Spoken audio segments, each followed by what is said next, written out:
Graças a Deus, minhas irmãs queridas, estamos mais uma semana aí caminhando com o Salmo 23, baseado no livro Não Temas, de Philip Keller. Então, estamos no penúltimo versículo, versículo 5, nós estamos na segunda parte do versículo 5, e se Deus permitir, na próxima nós estaremos encerrando o Salmo 23, que foi um tempo muito gostoso de caminhar juntos, né? Hoje eu gostaria de estar dando início, e orando com vocês uma oração que eu tenho escrita na minha Bíblia, uma oração de gratidão, e eu gostaria que a gente lesse, vou estar fazendo essa oração com vocês. Obrigado, Senhor, por ter me dado a sua palavra. Ajude-me a cada leitura, a ouvir, a entender o seu amor e a obedecer os seus mandamentos. No nome de Jesus. Amém. Que seja essa oração para a gente fazendo a cada leitura da palavra de agradecimento pela palavra e também pedindo para o Senhor nos dar, saber ouvir, saber entender e obedecer a palavra dele. Hoje nós estamos no penúltimo versículo, na segunda parte do penúltimo versículo. Unge-me a cabeça com óleo e o meu cálice transborda. Hoje nós estamos vendo essa parte do versículo e que é muito gostoso, A gente, por esses domingos todos, a gente vendo qual é o tratamento do pastor com a sua ovelha e a visão da ovelha também, como ela vê o pastor. Vamos lá? Começar? Na linguagem do ovelheiro, do pastor, o verão é o tempo de moscas. As ovelhas são muito assediadas pela mosca nasal, aquelas moscas bem miudinhas. Elas ficam ao redor das ovelhas tentando depositar os ovos na mucosa úmida da narina. E quando elas conseguem, os ovos chocam muito rapidamente, Em poucos dias eles já chocaram e as pequeninas larvas, elas se apegam à mucosa e provocando uma irritação muito intensa para as ovelhas. E por vezes essa infecção ela alcança estágios muito grandes que chega a levar a ovelha a ficar cega. Então há muita perturbação, há muito nervosismo e isso daí tem um aspecto muito negativo para o rebanho, no rebanho. Por causa desse incômodo com as moscas, as fêmeas e os cordeiros, eles perdem as boas condições físicas e emagrecem. O leite das fêmeas seca e as crias param de crescer e desenvolver-se. E nós sabemos que mosca é muito ruim, muito chato na nossa vida. E a gente vê essas miudinhas, de fruta, fica irritante até, Ao primeiro sinal da presença de insetos, o pastor ele deve aplicar o remédio na cabeça delas. O pastor, o Philip Keller, ele sempre, ele passa no primeiro sinal da presença, dos mosquitos, ele preferia sempre usar um remédio caseiro que era feito de óleo de linhaça, de sulfa e de alcatrão. Logo que o óleo é aplicado à cabeça das ovelhas, ocorre uma mudança imediata. As ovelhas já ficam mais calmas, começam a repousar, começam a se alimentar, elas ficam satisfeitas, elas ficam em paz, depois que é colocado esse óleo na sua cabeça. E para o autor do livro, constitui uma figura exata das irritações que apareciam em sua vida. E ele diz assim: Muitas vezes são as perturbações pequenas e mesquinhas que destrói toda a minha tranquilidade. São as pequeninas irritações que se tornam questões que quase nos fazem subir pelas paredes. E desse modo, o meu comportamento como filho de Deus se degenera, assumindo uma forma infeliz de frustração. E como acontece com as ovelhas, é preciso haver constante e renovada aplicação do óleo em minha vida. Para evitar o ataque das moscas, é preciso fazer uma aplicação contínua do precioso Espírito de Deus, com o fim de evitar a constante irritação dos conflitos de personalidade. Uma única aplicação do óleo não é suficiente para o verão todo. É preciso ser repetido várias vezes durante o verão esse processo para que as moscas, né, elas não perturbem as ovelhas.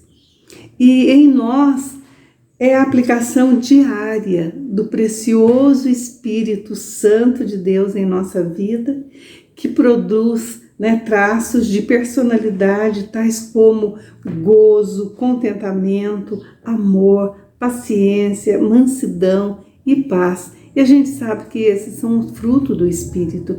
Quando nós somos controlados pelo Espírito Santo, esse aspecto da personalidade de Jesus vai estar na nossa vida através do Espírito Santo. O que preciso fazer em qualquer situação é apresentar o problema ao meu bom pastor, Jesus, e dizer simplesmente, isso é uma oração que o próprio pastor faz, né? Senhor, não consigo enfrentar esses problemas pequenos, irritantes e mesquinhos. Por favor, aplica o óleo do teu Espírito à minha mente, para que eu possa reagir como o Senhor reagiria. E ele diz assim, você vai ficar surpreso com a prontidão com que ele atende um pedido feito com fervor. E é isso.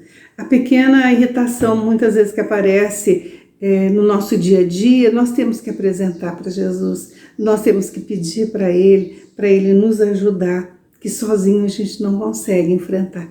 Então, nós temos que lembrar que o bom pastor, com óleo precioso, né, ele vai estar nos aliviando dessa tensão e evitando que essas moscas, né, fiquem nas nossas... rodeando, né? Essas moscas que eu digo são as pequenas irritações do nosso dia a dia. Mas o verão para as ovelhas é também a época da sarna. A sarna é muito contagiosa. Ela prolifera na época do calor e espalha rapidamente de um animal afetado para o outro. As ovelhas, elas gostam de roçar a cabeça uma na outra, né? Num gesto afetuoso. E a sarna se aloja principalmente na cabeça. Então, quando elas roçam a cabeça uma na outra, a sarna vai estar contaminando elas também, né? Aquela que estiver limpa. No caso também da sarna, como das moscas, um único antídoto eficaz é a aplicação do óleo de linhaça com sulfa e outras substâncias químicas que podem controlar, né? O autor do livro, ele conta que teve esse problema uma vez com as suas ovelhas. Ele teve que comprar um tanque imenso de imersão e submeter o rebanho todo à solução, passando as ovelhas uma a uma para livrá-las da sarna. Foi um trabalho imenso que precisava de uma atenção especial para com a cabeça. Então ele precisou desse tanque enorme, porque aí é cheinho com a solução e elas passavam ali, porque a sarna tinha alastrado em todo o rebanho dele, né? E então ele comenta que por isso ele sabe exatamente o que Davi quis dizer quando escreveu: unge-me a cabeça com óleo. Na vida cristã, a maioria das contaminações do mundo, do pecado e de tudo que nos deixa doente espiritualmente, nos vem através da mente. E é o caso de uma mente em contato com outra, transmitindo ideias, conceitos e atitudes que podem ser-nos prejudiciais. Muitas vezes é quando temos um encontro de cabeças com outras pessoas que talvez não tenham a mente de Cristo, que ficamos contagiados por conceitos que não são cristãos. Então, e a Bíblia já nos alerta, né? Lá em Filipenses 4:8, vamos dar uma olhadinha lá na Bíblia? É bom quando você for assistir o vídeo já ter a sua Bíblia ao lado, né? Vamos estar lendo Filipenses 4:8. Desculpa, eu estava vendo errado. Eu notei aqui, finalmente, irmãos, tudo o que é verdadeiro, tudo o que é respeitável, tudo o que é justo, tudo o que é puro, tudo o que é amável, tudo o que é de boa fama, se alguma virtude há e se algum louvor existe, seja isso que ocupe o vosso pensamento. A gente precisa estar atento, né? Aqui já fala pra gente que a gente tem que estar atento e ter na nossa mente, né? Tudo que é verdadeiro, tudo que é respeitável, tudo que é justo. E num tempo desses que a gente recebe tantas mensagens pelo WhatsApp, a gente vê tanta mensagem pelo Facebook, pela televisão, por tantas coisas, bombardeia.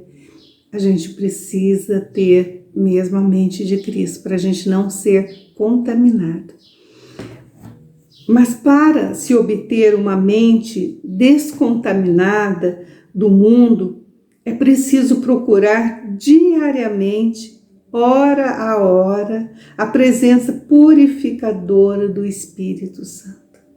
Nós precisamos estar com a nossa mente mesmo cheia, buscando da presença do Senhor através da leitura bíblica, através do louvor, através da adoração ao Senhor, para que a gente possa manter a nossa mente descontaminada, né? E lá Romanos 12, já também Paulo nos alerta sobre isso, Romanos 12, 2. E não vos conformeis com este século, mas transformai-vos pela renovação da vossa mente, para que experimenteis qual seja a boa, agradável e perfeita vontade de Deus. Então, olha, gente, quando ele faz nesse século, né? E é nesse século mesmo que nós não podemos nos amoldar, né? Não vos conformeis, não tomar forma deste mundo. Às vezes a gente vê as pessoas querem ser tão diferentes no modo de vestir, no modo de agir, que quando você vê, tá todo mundo igualzinho. Tá todo mundo igualzinho, né? Seguindo as mesmas coisas, vestindo as mesmas roupas, né? Falando as mesmas palavras. Então, nós temos que ter cuidado. E a palavra do Senhor tem que estar no nosso coração. A gente tem que ler a palavra com a intenção de obedecer. E o que o Paulo fala pra gente é muito sério, né? Não vos conformeis, pra gente não tomar a forma desse século, né? Mas transformai-vos pela renovação da vossa mente. E como que nós vamos renovar a nossa mente se nós estivermos recebendo só coisas negativas, só coisas que não procedem de Deus, que não vem da mente de Cristo, que não vem do coração do Pai para nós. Então, nós precisamos mesmo, né? Transformar pela renovação da vossa mente, para que experimenteis qual seja a boa, agradável e perfeita vontade de Deus na nossa vida. E como o próprio autor do livro falou para a gente, um pouquinho atrás que eu li para vocês, né? Para a gente pedir para o Senhor Jesus, quando a gente não conseguir sozinho passar por esse problema, a gente pedir e ser sincero. Senhor, eu não consigo tirar, às vezes, esse pensamento da minha cabeça, eu não consigo, às vezes, tirar o foco de coisas ruins. Por favor, derrama do teu Espírito Santo, né? Me unge, derrama o óleo precioso da unção sobre a minha cabeça, para que eu possa estar ligada ao Pai, ter essa intimidade, né? E não ser contaminada com este mundo. Então, nós precisamos estar alertas, vigiar sempre, né?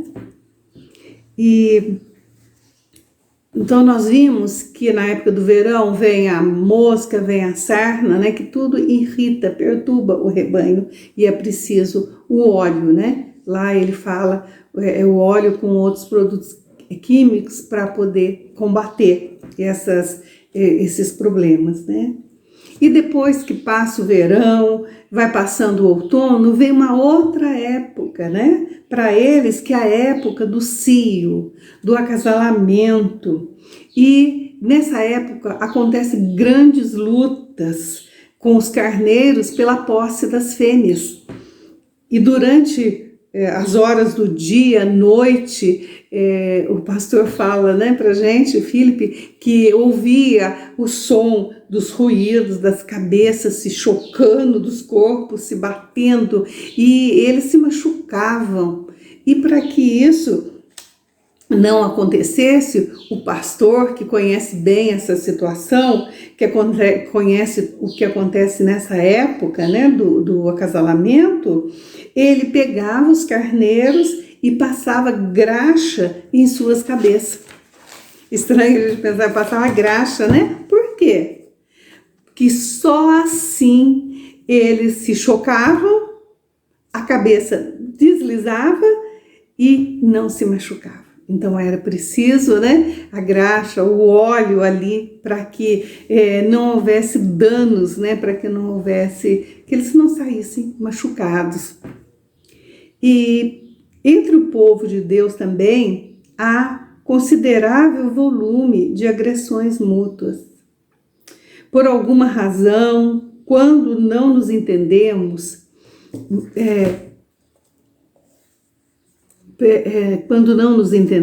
perfeitamente com certas pessoas, persistimos na tentativa da autoafirmação para nos tornarmos carneiro-chefe. Lá no rebanho eles lutam para ser carneiro-chefes, né? Isso a gente viu lá dos primeiros estudos que nós vimos, né? Que eles tinham brigas, né? Para poder ver quem seria o carneiro-chefe, né? O ovelha-chefe.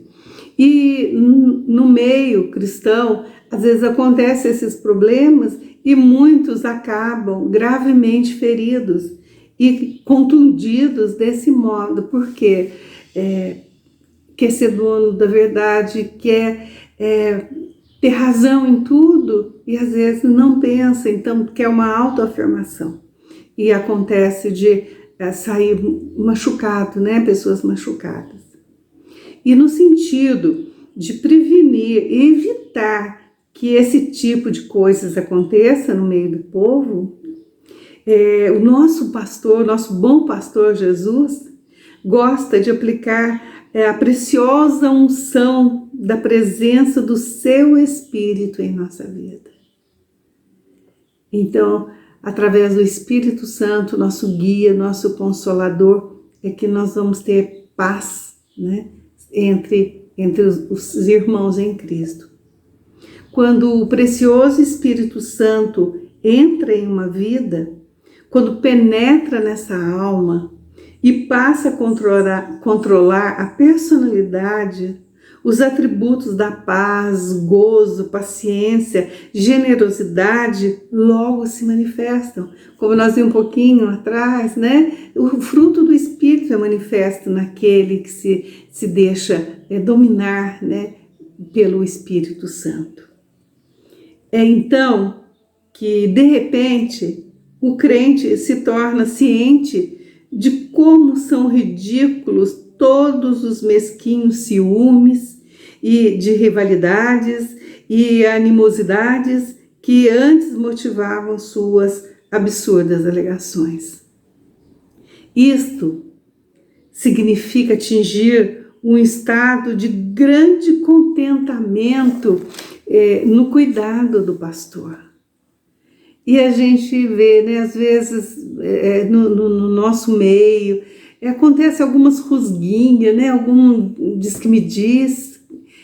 E quando a gente ora, a gente dobra o joelho, a gente pede orientação, pede da presença do Espírito Santo, e ele vem, ele envia aquele fardo, a gente deixa aquele fardo lá aos pés de Jesus, a gente vê assim, nossa, mas que bobagem, né?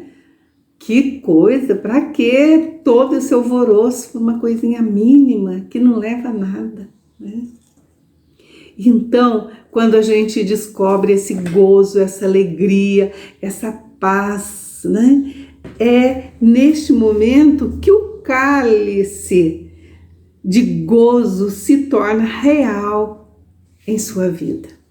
Porque o Espírito Santo, né? Jesus derrama do seu Espírito Santo, aí transborda, né?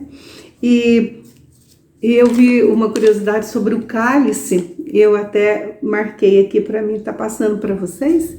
Ele fala assim, cálice, segundo o costume dos judeus, nos seus sacrifícios de ação de graça, o anfitrião tomava um cálice de vinho na mão e em palavras solenes rendia graças e louvores a Deus pelos benefícios recebidos naquela ocasião especial.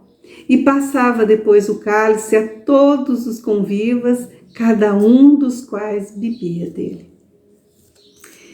E a gente, quando vê essa descrição do cálice, né, para eles ali, a gente lembra, né, lá em Coríntios, que Paulo fala para a gente assim, Jesus recomendou que em memória dele a gente bebesse, né, o cálice de vinho e comesse um pedaço de pão, para a gente relembrar o sacrifício, né, esse gozo que a gente tem.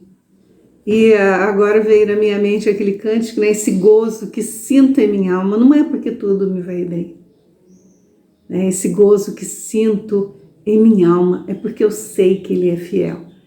Então, que delícia, né, a gente saber. Aí só pode o cálice transbordar mesmo de alegria. Como filho de Deus e ovelhas aos cuidados do bom pastor, deveríamos ser conhecidos como as pessoas mais felizes da terra. Um contentamento calmo e tranquilo deveria ser a marca de todos os que chamam a Cristo de Mestre. O bom pastor está atento a cada desastre iminente que ameaça seu povo. Ele já passou pelos tormentos, o sofrimento antes, levou nossas dores e conheceu o padecimento. E não importa que tormenta iremos enfrentar, sua própria vida, força e vitalidade são derramadas em nossas vidas, que transborda com a vida dele. São bênçãos em meio às provações e sofrimento. Nós só podemos falar como o salmista, né? Unge-me a cabeça com óleo, o meu cálice transborda. Que o Senhor te abençoe, que o Senhor te guarde e que seja um dia de alegria mesmo, que você possa descansar no Senhor. E se tiver alguma irritação, algum problema, que você possa entregar a Jesus e pedir, você vai ver, Ele vai tirar, né? Você vai até se surpreender de saber que essa irritação passou em nome de Jesus. Deus te abençoe, Deus te guarde E no próximo domingo, se Deus permitir, estaremos juntas e vamos estar estudando o último versículo do Salmo 23. Deus te abençoe, hoje e sempre. Amém.